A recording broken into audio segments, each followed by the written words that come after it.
Welcome to the People's Health Briefing, a component of the Trusted Voices campaign. I'm Dr. Noha Abalada from Ritz Community Health Center reporting for the week of March 11th, 2024. Following an update on COVID, RSV, and flu, I will talk about COVID and the lungs and speak briefly on so-called turbo cancer. As health professionals rooted in Oakland, serving some of the people most vulnerable to getting and suffering from COVID-19, we're here to cut through the noise to give you information you can use to make choices that will keep you, your loved ones, and your community as safe as possible. COVID is still with us. It is still causing sickness, disability, and death, and there's still a lot we don't know. The goal of the People's Health Briefing is to empower you with our best knowledge and thinking every Tuesday morning. Starting off with COVID, wastewater activity nationally is finally down from high and is now at moderate. The region with the highest wastewater viral activity is still the South, but really all regions are declining on average, which is really only helpful to give us an overall view of the entire country on average, but we know that this is going to look very different depending on where you are. And one way of looking at that is to take a look at the CDC's wastewater map. The link to this is in the post. And this is just showing the percentage of wastewater samples with detectable virus. And as we can see, basically, almost everywhere has detectable virus. I don't know if we'll ever see that change or not. We'll keep an eye on that. But taking a look at viral levels in the wastewater by site, we can see that there is a lot of variability. So even though the entire country may be moderate, we can see that in the warmer colors, that's going to indicate that the virus levels are high in the 80 to 100%. And we see that kind of scattered all around. And so you can click on these dots in your area to get an idea of what is going on near you.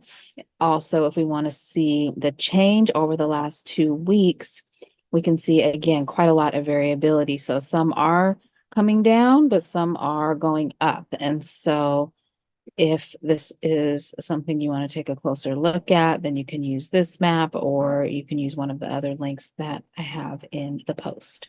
Now taking a look at hospitalizations, weekly new hospital COVID admissions continue coming down, which is good. We are now just over 15,000 hospital admissions for the week ending March 2nd. And this is the 8th week in a row that COVID hospitalizations have decreased. And for the 4th week in a row, we are seeing declining COVID deaths. So for this winter's surge, we seem to have reached the peak the week of January 13th, where we were over 2,500 deaths. And now we've been coming down for the 4 subsequent weeks. So the week ending February 10th, we were at 1,477 deaths. Still too many, but glad to continue seeing it head down. And we can bring this number down further by ensuring that especially those at highest risk of severe outcomes from the acute COVID infection, stay up to date on vaccination and get timely outpatient treatment. Remember, an additional vaccine dose is now recommended for those 65 and up. That was a new recommendation by the CDC. And this was already the recommendation for those who are immunocompromised. So I think essentially this is moving us towards what looks like a twice a year vaccine recommendation for those considered at the highest risk. Now, I will share that I am not thrilled about there being a cutoff for 65 and up, because I think that there can be others who are at high risk of a bad outcome. In fact, we know that there are others that are at risk of a bad outcome. And in those cases, it would be good to have more flexibility. For example, let's say that someone who's 60 years old and has multiple underlying conditions, or let's say there's a reason why they can't take treatment. For those patients, some flexibility to provide this protection of an extra dose may be desired by the patient and the provider. So hopefully there's going to be more flexibility with this as time goes on. Remember that these are the outpatient treatments for SARS-CoV-2. First line treatment of choice for most people is going to be Paxlovid. This continues to work well to keep people out of the hospital and to prevent death from COVID. Unfortunately, it continues to be underprescribed, and disparities in access to treatment are present. There are medication interactions with Paxlovid, but most of them can be overcome by having you hold those other regular medications.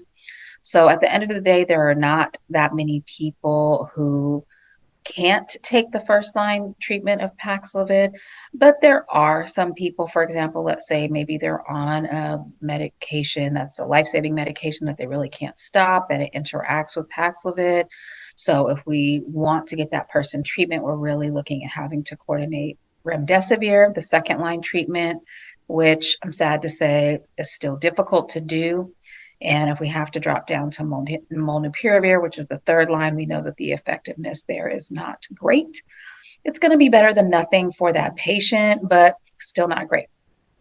So saying all of this to say that 65 is not a magic number, and hopefully soon we will have more flexibility about this. But for now, 65 and up and immunocompromised, you can get an additional dose now, as long as it has been 2 months if you're immunocompromised, 4 months if you're 65 and up, since you got your last vaccine. And then you would still be eligible for what we believe is going to be an updated vaccine in the fall. And now taking a look at influenza in the United States, it is coming down. It seems like it's taking its time a little bit. Over to the right, we can see in the yellow and green bars that flu cases have been coming down for a few weeks now. But new hospitalizations are still kind of flat, with over 10,000 patients admitted to the hospital with influenza the week ending March 2nd. And it's been kind of at that level for a few weeks now. So far this flu season, there have been an estimated 310,000 hospitalizations, 20,000 deaths, and 103 of those deaths were pediatric deaths. And RSV nationwide is continuing to come down nicely. And as we can see, this RSV season, it never did get as high as it did last year, which is that peak over on the left side. So not clear how much this has to do with the vaccine, or is it just the RSV pattern, which has been a little bit all over the place the last few years. So I'm sure there'll be some more data emerging on this, and it will be interesting to learn more about how long it looks like the vaccine is providing protection, because remember, this RSV season was the first season we actually had an RSV vaccination, but we know that it was really for those at highest risk, and there were some issues with access for a little while there that I'm sure will be getting ironed out as time goes on. But at any rate, hopefully we will learn more about that, and hopefully we will be seeing the end of RSV season in the coming weeks to months. And kind of putting all this together, looking at these three viral illnesses that are spread by the respiratory route, looking at them together in terms of deaths, we can still see that, first of all the deaths from viral respiratory illnesses are trending down as expected and as I've just reviewed. But COVID is continuing to take the largest proportion, followed by influenza and then RSV. And what we anticipate will happen is what we saw happening last year, which is that for a good part of the year, respiratory deaths will be almost all from COVID until we get back into the flu and RSV season in the fall. And that is not to say that there aren't other respiratory illnesses at other times of the year. In fact, we know that there are.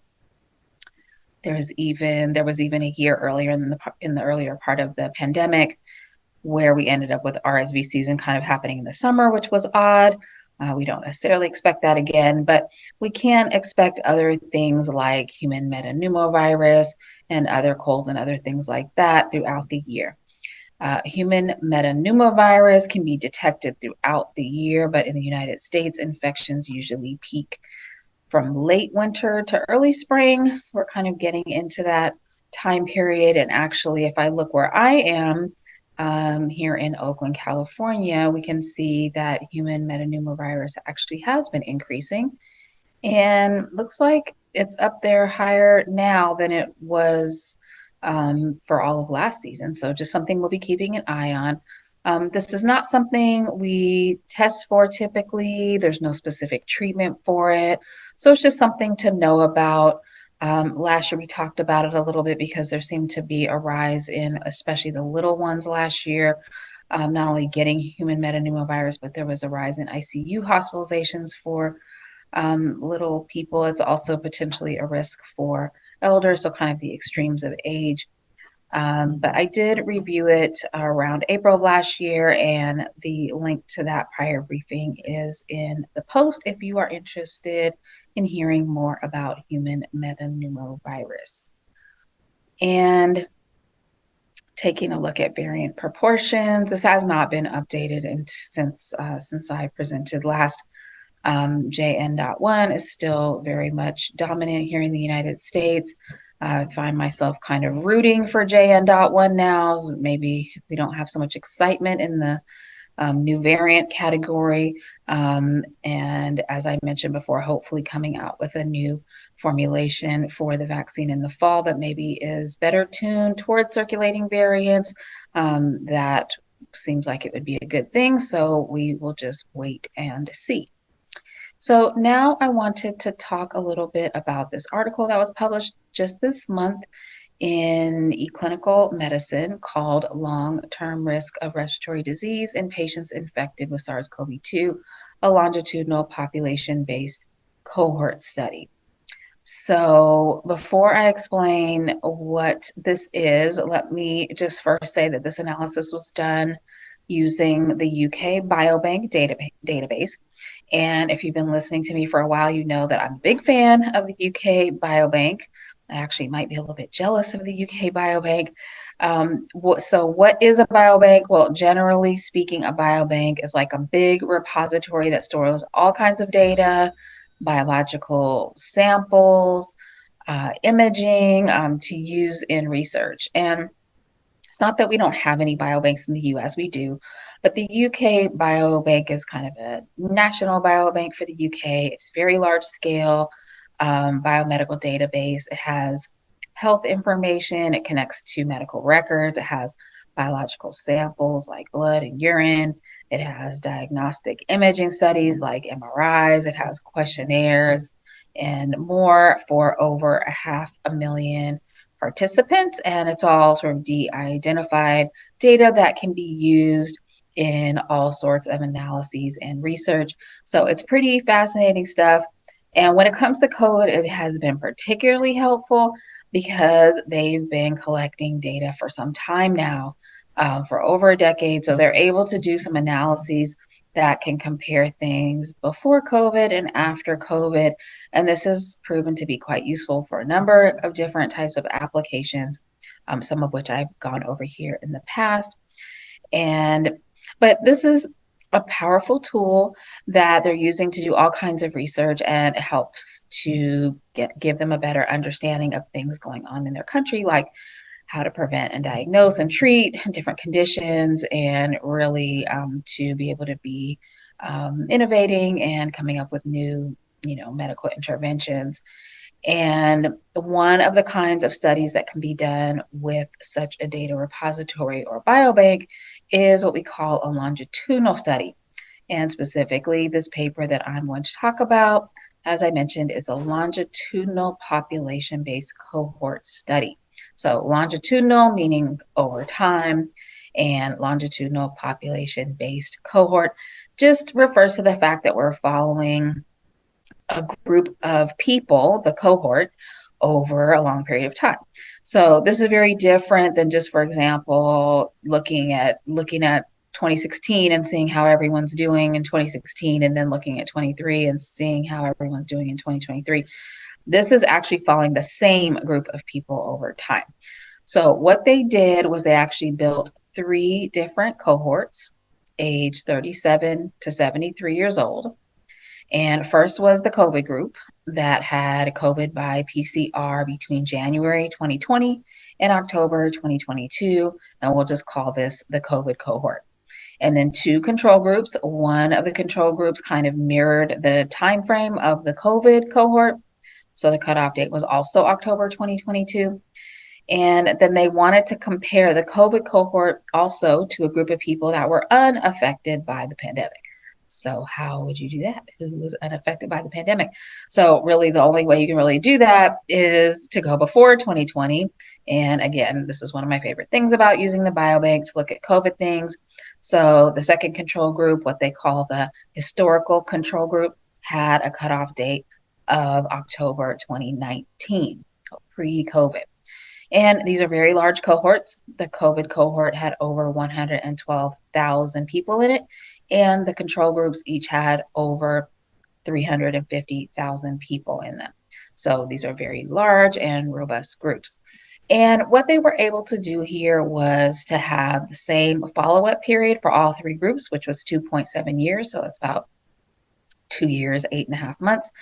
And the respiratory outcomes they were looking at in the records were common chronic lung diseases like asthma and emphysema and interstitial lung disease, among others, including lung cancer. And I will get into this a little bit more.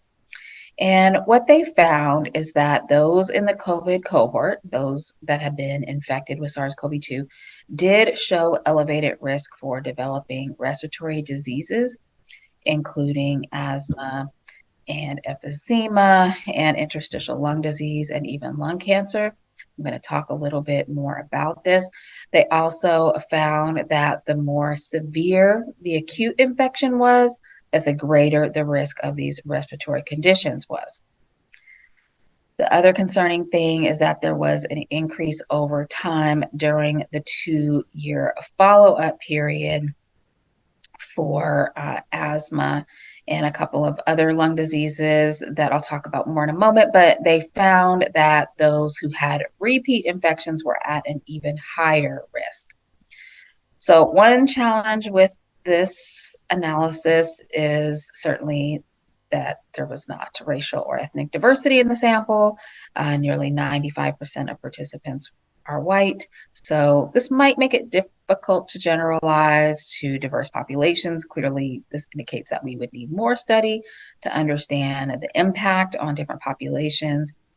They did a number of different subgroup analyses, which means they took smaller groups within the group that had certain characteristics they want to look at, like reinfection, like vaccination status.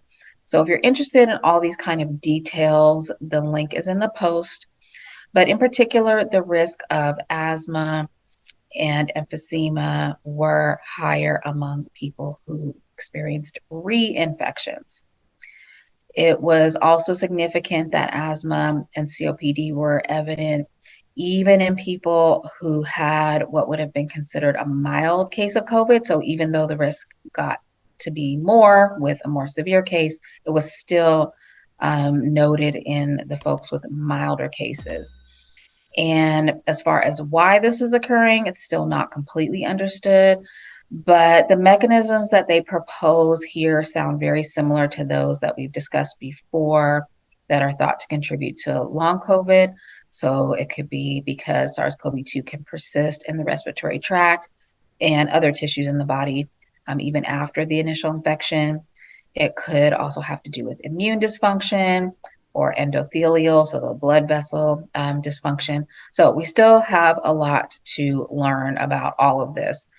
But the bottom line from this analysis is that patients who survived the initial COVID appeared to have an increased risk of developing respiratory diseases, and the risk increases with both the severity of the acute infection and the risk also increases with reinfection. And the risk of asthma and bronchiectasis, I'll talk a little bit about these definitions in a second, continue to increase even during the 24-month follow-up period. So that seems pretty concerning, and the author suggests that we need to put in place follow-up strategies for these folks so that we can monitor and manage possible long-term respiratory health issues.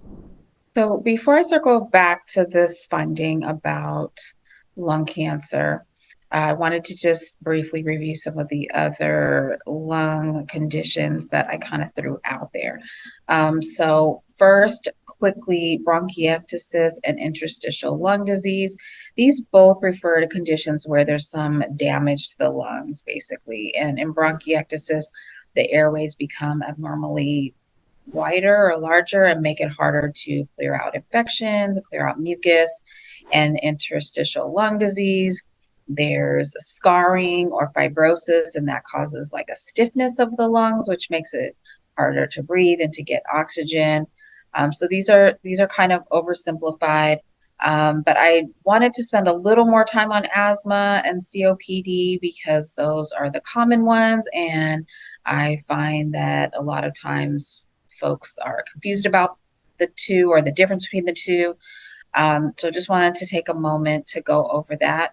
So asthma versus COPD. COPD is also sometimes called emphysema, but essentially the symptoms of these two things are very similar, which is sort of why I think there's sometimes confusion because they kind of manifest with coughing, wheezing, shortness of breath. But they really have different underlying causes, and there's a lot of differences. So asthma, the onset is usually as a child.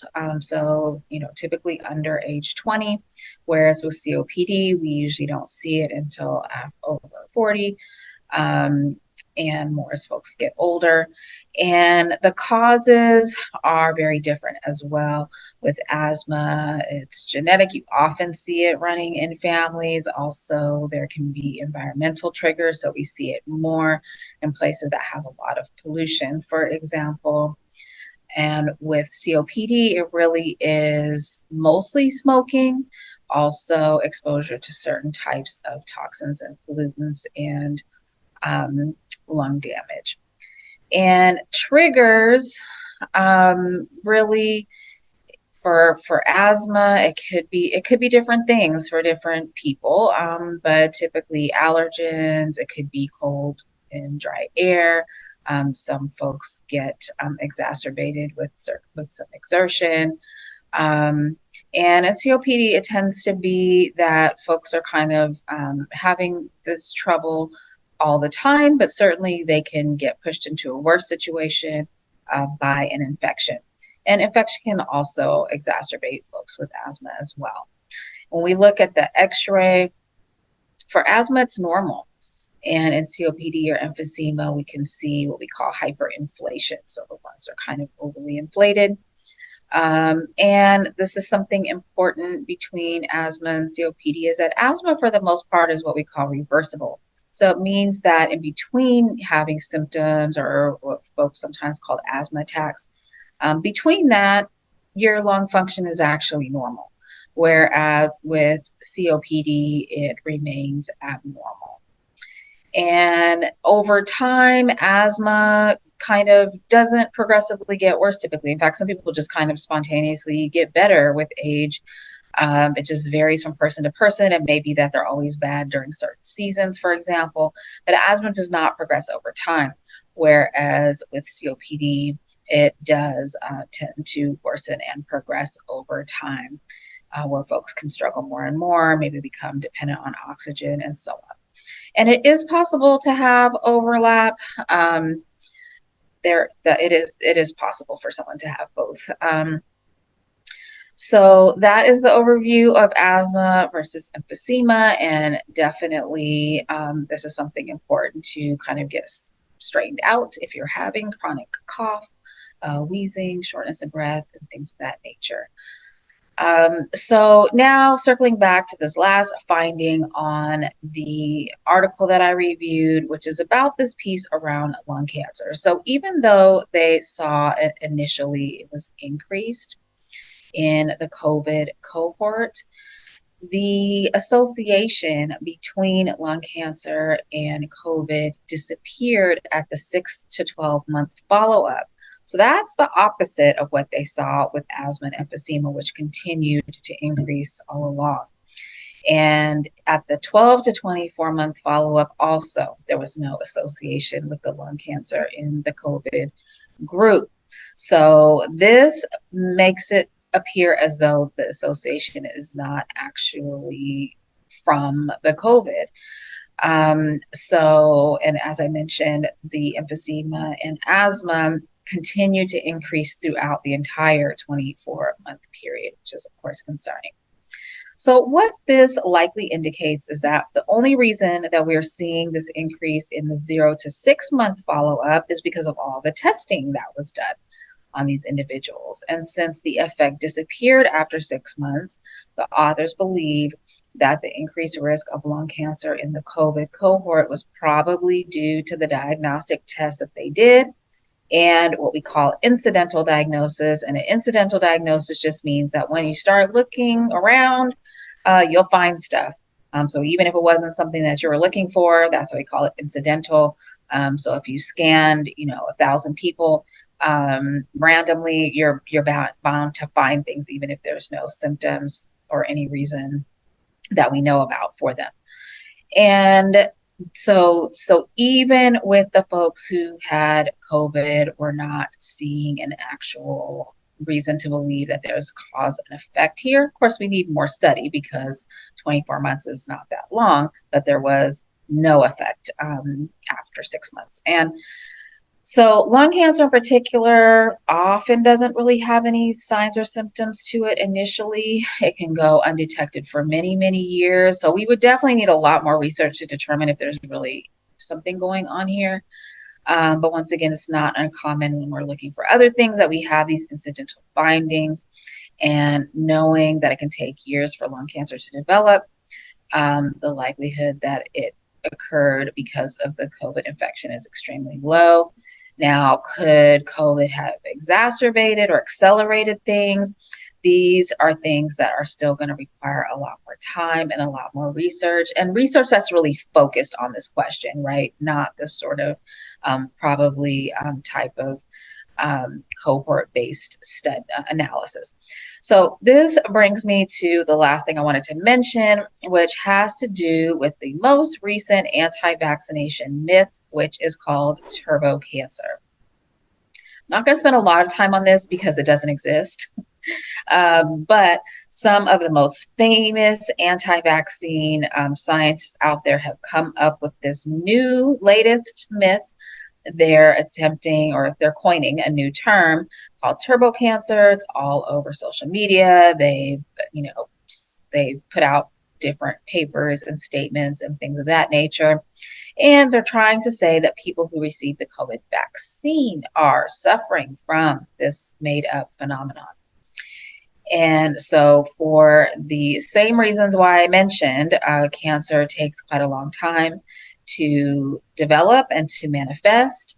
There has not been an increase in cancer diagnoses here or really over the world in the short time period that COVID vaccinations have existed and been available, and they have certainly not produced any evidence whatsoever.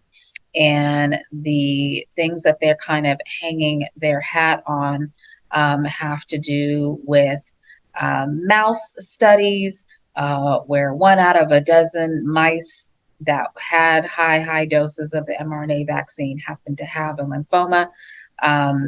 Which can happen. Once again, just like with humans, things happen, and you have to do a lot more than notice something to try to establish cause and effect. So it's a little bit laughable and ridiculous. And since then, they've done the same thing with way more mice and have not found any causation or any increased incidence. We've had studies with the original studies with the vaccine with tens of thousands of people. We've since had quite a lot to look at and have not seen any increased signal for any of the vaccines. So they just don't have anything. And I did find a pretty good article that I think goes through all the ridiculousness of these claims. And that link is in the post if you want to take a look and get into the nuanced debunking of the latest anti-vax myth. And I think that they'll probably continue coming up with new things. So it's always good for us to just stay on our toes. But in the meantime, we should stick with what we do know and what is real and strive to maintain our best practices for preventing the spread of all respiratory infections, but especially COVID and long COVID. And so we're going to want to stay up to date on vaccination, wear a high quality filtration mask like an N95 or a KN95 when you are in indoor environments with others, gather outside whenever possible. That's almost always safer than inside, although if you cannot maintain good distance, you may want to still consider that mask. And in our indoor spaces, we should improve ventilation. We want to improve that indoor air quality and also monitor it if needed, ventilation, filtration.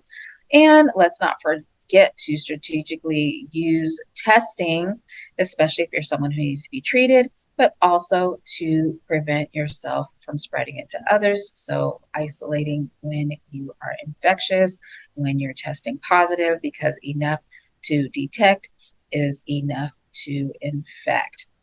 And along with all of this, let's prioritize a balanced diet, avoid those processed foods and sugary drinks, incorporate regular physical activity into your routine unless you're not feeling well. In that case, please prioritize your rest. And we want to avoid infection and reinfection. And the study that we reviewed today underscored that the risk of some of these prolonged lung diseases was increased with repeat infection. And we know this. We know that every infection is not only a new opportunity for a bad outcome, but it's also a new opportunity and perhaps an even compounded opportunity for long COVID and post-COVID impacts. If you don't have a primary care provider, please get one. Don't wait until you need one to try to find them. Know how to reach them before you need them. Establish a relationship. You deserve that. Get your blood pressure checked. Get your baseline labs checked, like your sugar and cholesterol. You deserve to have that healthcare provider who knows you and who is in your corner. And please manage those stress levels and get a good night's sleep. This concludes today's People's Health Briefing. Thank you so much for joining us. We'll see you again next Tuesday at 10 a.m.